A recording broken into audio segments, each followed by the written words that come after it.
ఈరోజు నేను చేసిన వంట అండి గుమ్మడికాయ పులుసు. పోపు వేయించేసుకుని ఆవాలు, మెంతులు, ఎండుమిర్చి, ఇంగువ పోపు వేయించేసుకుని అందులో ఈ ముక్కలు వేసేసుకున్నాను. గుమ్మడికాయ, ఆనపకాయ, వంకాయ, బెండకాయ వేసేసుకున్న తర్వాత చింతపండు పులుసు, బెల్లం. గుమ్మడికాయ పులుసు కొంచెం తీపి ఎక్కువే పడుతుంది.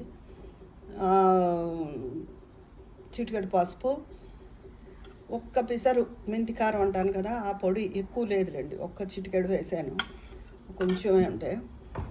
ఉప్పు మాత్రం వేయను. అయిపోయిన తర్వాత కుక్కర్ 3 విజిల్స్ వచ్చాక కట్టేసుకోవడం. అన్నట్టు మర్చిపోయానండి, ఒక స్పూను వరిపిండి నీళ్ళల్లో కలిపి వేసేస్తా కుక్కర్లో పెట్టేటప్పుడే.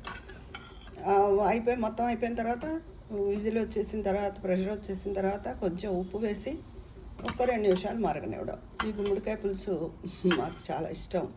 ఎప్పుడు ముద్దపప్పు వండుతాను, దీంతో వండలేదు. నిన్న మొన్న వండాను, ఎందుకులే అని. ఇది దొండకాయ ఫ్రై. ఇది ఎందుకు చేయవలసి వచ్చిందంటే, వంకాయ కొత్తిమీర కారం కూర వండుదాం అనుకున్నాను. అయితే చాలా వంకాయలు పోయాయి, పైకి బాగానే ఉన్నాయి కానీ పుచ్చులు పోయాయి. వాళ్ళు మాత్రం ఏం చేస్తారు, వాళ్ళకే తెలియదు కదా, అమ్మే వాళ్ళకి.